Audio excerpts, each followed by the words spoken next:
Aktivitas penambangan nikel di Kabupaten Raja Ampat menuai sorotan aktivis dan pemerhati lingkungan karena dinilai berpotensi merusak ekosistem dan biota laut di kawasan itu. Balon udara ukuran besar jatuh di rumah warga di Kabupaten Madiun, Jawa Timur. Awalnya warga sempat khawatir balon diterbangkan dengan metode pengasapan ini bisa membuat rumah yang dijatuhnya terbakar.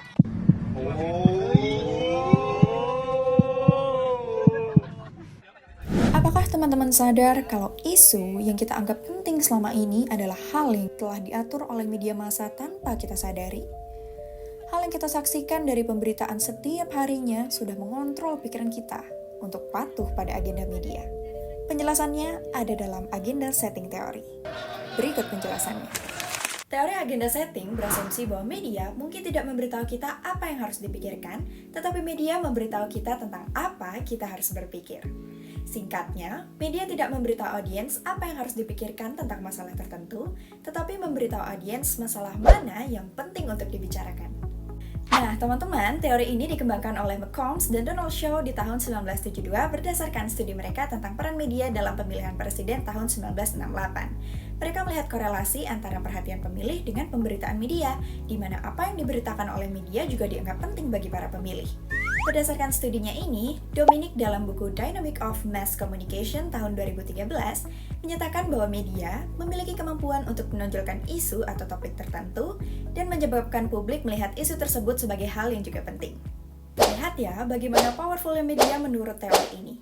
Tapi teman-teman, itu baru pengaturan agenda tingkat pertama, di mana media massa itu sebenarnya memframing atau membingkai ataupun mengatur penyajian isu kepada publik dan membuat publik merasa bahwa mereka itu telah sampai pada kesimpulan tertentu secara alami. Nah, pada tingkatan kedua yang dinyatakan oleh McCombs, agenda setting itu beroperasi pada dua tingkat, yaitu yang pertama adalah tingkat objek dan yang kedua adalah tingkat atribut.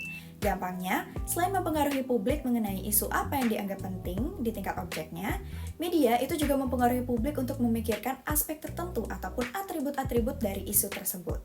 Dengan demikian, media itu mempengaruhi hingga ke bagaimana publik harus memikirkan isu tersebut melalui atribut objek yang ditonjolkan oleh pemberitaan media massa.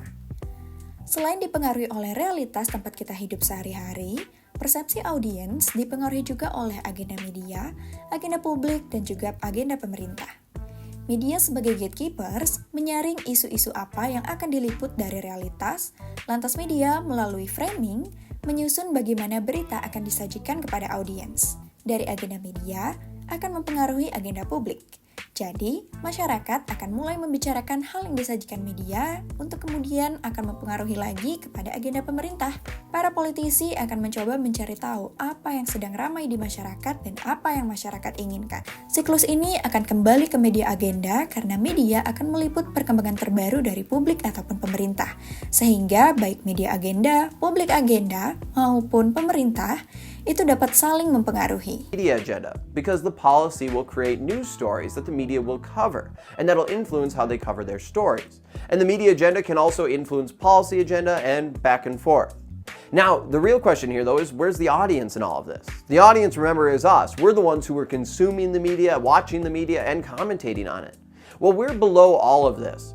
We are influenced by reality because we live in society. We see stories every day. We live through them. So we have influences through there.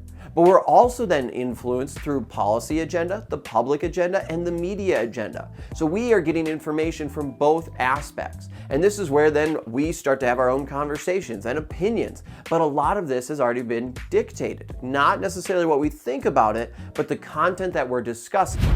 Lantas, apakah kekuatan atau power yang dimiliki oleh media massa dalam mengatur agenda publik masih sekuat itu di era new media atau era media sosial ini?